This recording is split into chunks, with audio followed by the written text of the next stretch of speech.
What's up, guys? All right, part two here coming at you. This is my Southern New Hampshire underwriting of a deal we are closing on tomorrow. So I felt compelled to just throw it on a whiteboard. I wanted to look at it myself, but also like we look at these deals sometimes and you guys think that we sit there and underwrite with these calculators, or I don't sit there and just hit calculator after calculator after calculator and try to cram these numbers.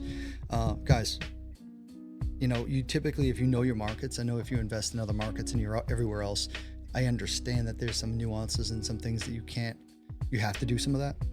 But for me, in my backyard, I'm pretty confident in what we do, what we know, what's out there, how it's looking, and all the good things, right? So be confident, know what you're doing.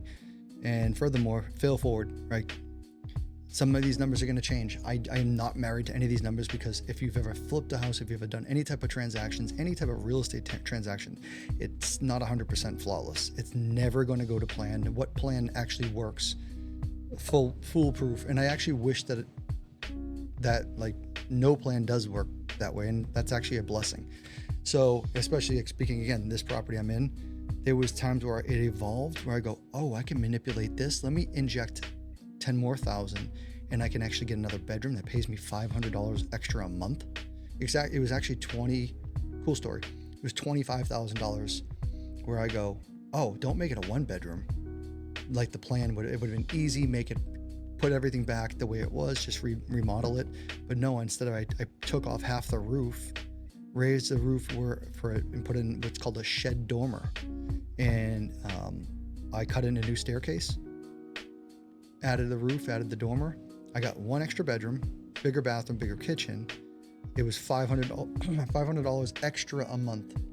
So put that into perspective there, and you look at that and you go $500 a month times 12 months. That's a $6,000 increase.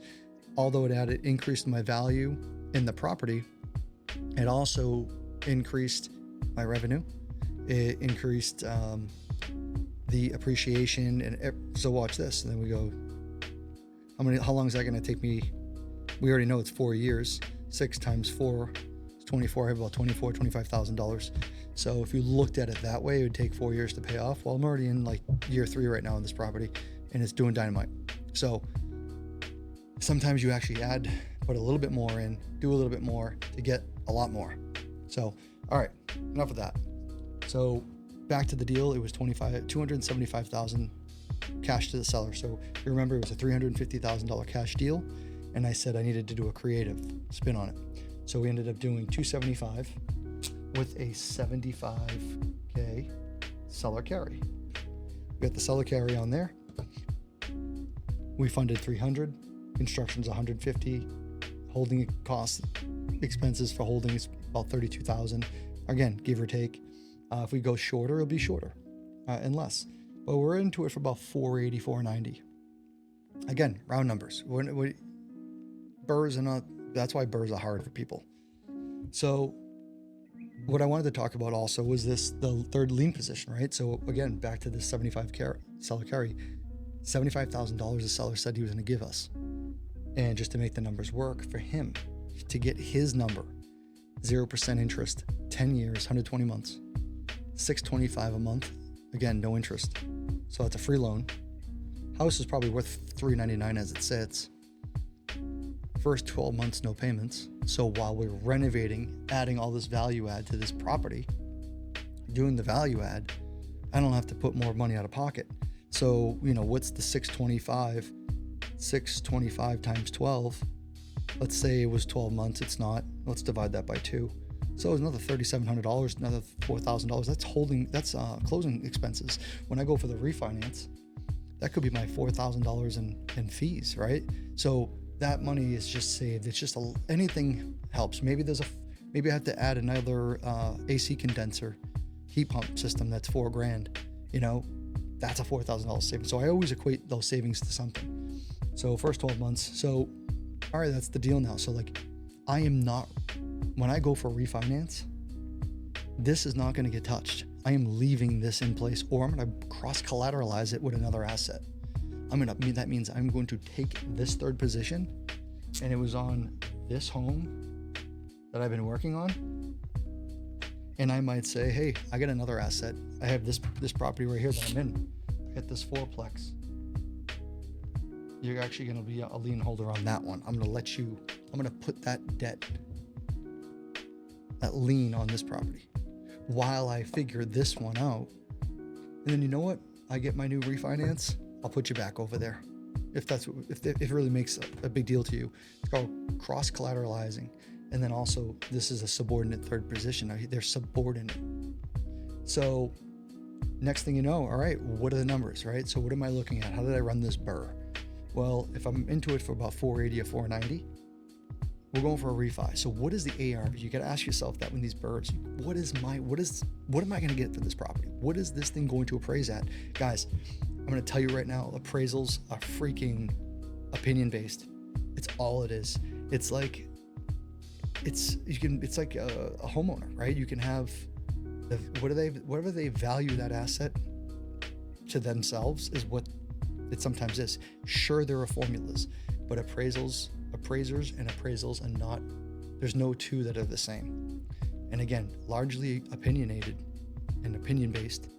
You got one person who appreciates, and I've had it again in this property. I've had two appraisals here. I had one gentleman come through. It was, oh, this is it. Yep. I understand what's going on here. I'm very familiar with this area. I had another gentleman come prior to that who came from a different territory in Massachusetts, and he was used to a different type of asset, and he didn't know how to grade it. And he was frank with me. He's like, I don't know what the hell, where to find these comps. I couldn't find anything. Well, because we didn't have a who. The other person wasn't here. So we got someone else in, and we got what we needed. So I'm going to tell you that appraisals will make or break you, but you can't settle for them. We've ordered multiple appraisals multiple times on multiple BRRRRs in the best of markets. I'm telling you that right now. So be prepared. And that's another expense. It might cost you a couple $1,000s. All right. So I think this property is probably, when it's all said and done, it's going to potentially be a 3 to a 4 unit.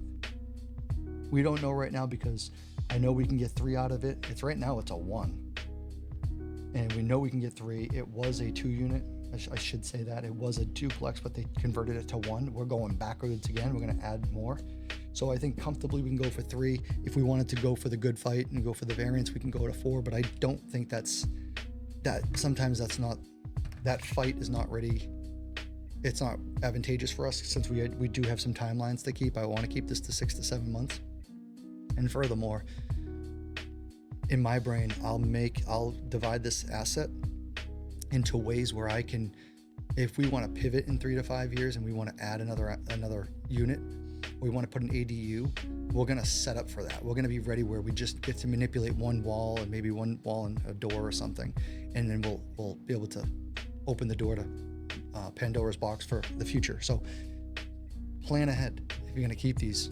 I don't plan on selling any of these things. I'm going to die with these. My kids are going to have them. So they're going to be going over the construction that I've done. I'll probably go through these 2-3 times in my lifetime, and they'll probably do it in theirs. So be ready. So we're going to go with 3 units. All right. And I think very comfortably, we like to diversify. We have a strong market here. We have a strong rental market. We have a strong sales market. We got in our short-term rentals and mid-term rentals are very unique. And you need to be a local to really know what's going on here. If you look at it on paper and AirDNA, you're not going to get the best. You're not going to know. So I think we're going to diversify. We're probably going to, on an average, throw in at least $3,000 a month per unit. One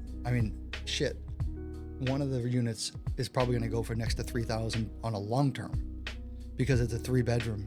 And if we make it 3-bedroom, 2-bath, 3-bed, 1.5, it's probably I guarantee you probably get 20, comfortably 28. If I want it to be the highest, and one of the highest is like 3. So, we won't be there, but we're going to go diversify, and most likely an average of $9,000 gross per month, which is $108,000 a year. It's great. $100,000 a year on an asset on a single dwelling 3 unit. I mean, I know people have 10 units. They don't have those same numbers, but their debt's going to be better. Their debt's going to be actually probably the same.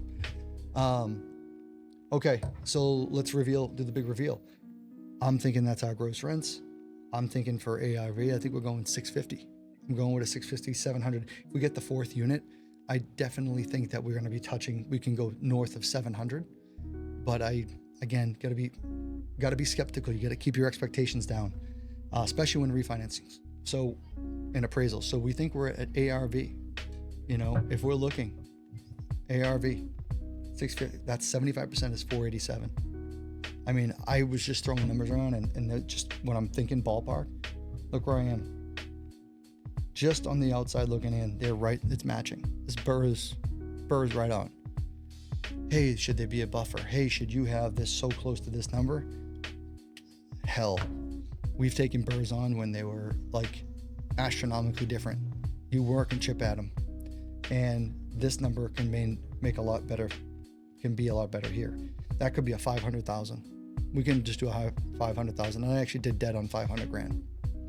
So, and then if you don't know what BRRRR is right now, and what I mean by that, when we get this refi money back, anything extra is going to be tax-free money. So if this came in as 500 and we were at 490, that's a $10,000 tax-free bonus. That's a little money that my partner and I will put in our pockets. $10,000. And it's tax-free because you're taking its mortgage money. It's considered a mortgage. It's not, income. However, there's strategies where you get paid from that. And a lot of people just refinance a property every year. After they accumulate a lot of properties, you take a refinance or, hard money loan or whatever it is, a equity line of credit, and they pay themselves because it's tax-free. You're just reapplying in the mortgage. The tenant's paying for it. They're paying the money. You're getting taxed on an income, which you're going to depreciate. Money you get on the refinance, you put in your pocket, it's tax-free. It's not income. So you can actually say, I don't make any money. Pretty cool. Side story. All right, the big reveal, guys. Here we go. So not a big grand scheme, but if we're looking at $9K a month, my PITI is going to be right around the $4,000. All right. Plus the $625 seller carry, $625 a month. So we're at $4,625. I put repair and maintenance expenses, R&M expenses. All right. I put a nice sweet number of $1,500 a month. Every month it's getting put away, $1,500 a month. Now you get an Airbnb. An Airbnb, you're going to have, 500 of that probably for utilities a month. Right. And then, you get $1,000 put away a month for, vacancy and all that stuff. I think it's plenty. We're out of 3 units, I bet you I'd have maybe 1 month empty, right? So, you're going to want some of that back, but we're going to be so cash heavy, it's fine. And again, on paper, this is what you need to do. So total net operating expense is $6,000 a month. That's what we're saying. It's a nice, juicy, healthy. You get 46 here, and the remaining balance is going to go to $6,000 in expenses a month. What does that leave for your cash flow? That's a true cash flow after all your NOI, net operating expense is satisfied. $3,000 a month, $36,000 a year. If it's a 3 unit, guys, it's $1,000 a unit, $1,000 a door every month on average. That number can be 10, 11, maybe 12 some months. Maybe it's, I can see we have one down the street. It's doing about $4,000 a month. But again, go worst case. At the end of the day, if you were going to rent the 3 units and you just collected bare minimum long-term rents, you want to run your numbers there. And I think, if you went strong with a R&M expense, that's what you're for. That's there to help you as well. You're stashing that in the kitty. So, if we're looking at this, I'm going, all right, I can probably do at the very minimum $2,500 for like 2 units, maybe another. So $7,500. So even if we were still running our same numbers, I'd still probably cash flow an extra, $1,000. Again, in a bad scenario, still good. So guys, I want to show you that this is, doable. And this is very, very, very rare. This is not rare. This is very common for me. Very, very common. I go for a $500 a door average. That's what I'm looking for when I'm looking for deals. But the way we've been able to execute on a high level and just either buying steep, it's definitely a formula. It's buying steep, knowing how to do construction, getting the good construction done, not getting over leveraged over budget. And I've been there. I'm there on a project that's not near me. We're too long into it because I'm not there, right? So things can get away. But when you're in your backyard, you know your backyard and you know your numbers and you buy at a discount and you also use creative finance. Guys, this $75,000, if I had to pay that off, let me ask you this. Could I have done this BRRRR? I couldn't. I'd have to refigure my numbers. I'd have to, we'll have to, either you're going to leave the money in the deal or you're not going to use so much debt, so you got to probably drastically reduce those numbers. You can probably do it if you keep it at like a 2-family or if you just do it like a crude 3-family. And granted, yeah, that might actually be over, but we're going to make this nice. We're also going into, an Airbnb style quality where we might have one of them as a 2-bedroom, just, furnished and really nice. Central AC, the whole thing. So guys, you'd have to work hard at getting that number down. That's what I mean. That's why I'm able to give him his number. I'm going to be able to beat most any other cash wholesaler. 1000%. He had a stack of them this big and we had first shot and he allowed us. He said, I'm going to give you first chance because we stuck with them and we're going to bring all the value. Now, furthermore, are you going to try to wholesale this thing? I don't even know if I'd buy this from a wholesale unless I knew the ins and outs of it. So know what you're doing, know how to structure deals, and this is how we do it. So BRRRR is not the easiest strategy. Pace Morby says it all the time. It is for folks that know what the freak they're doing, because I think one of the biggest hurdles, and I went into it earlier, that refinance and the appraisals.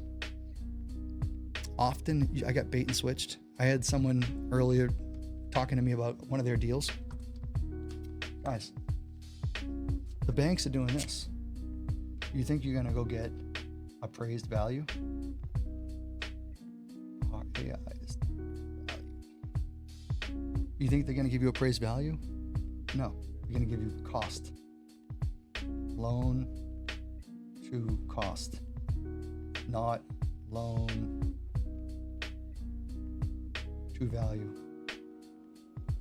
I usually get 75%. I've had a relationship with a bank where I needed to creep out a little bit more. They actually went to like 82% at one point or something like that for me. 79, super good. But right now I got a bait and switch. I went to a lender. They said, no problem. We're going to give you the appraised value. And I asked repeatedly, because I've been through this. It's going to be the appraised value, right?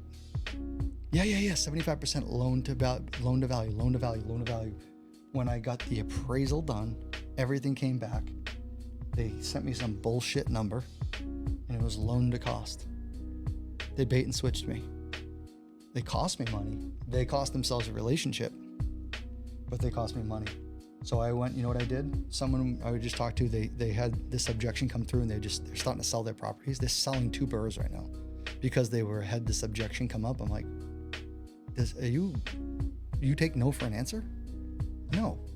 It took me an extra 30 days because I was so far along the process when they bait and switched me that I had to restart the process all over again. And but I'm not going to allow someone to manipulate my deals, my money, and the success. So what we did, okay, I have more fees and I have to plan for that. But what we had to do is go seek another bank and someone who treasured, can't spell, can't write. We had to there's someone who treasures our relationship and wants these assets fixed up, nice cash flowing assets with a nice, strong, stable business and a nice, strong, individual behind them. That's all they want. They want to make sure their money is secure so they can go out and lend it and make money on you. Guys, thank you so much. This is a BRRRR. I'm Justin Tuminowski, realestatejustin.com, Real Estate Justin on the socials. Appreciate you sticking with me. Hopefully this chicken scratch on a creative BRRRR makes a lot of sense. And if you got any value, please just let me know. Thank you so much.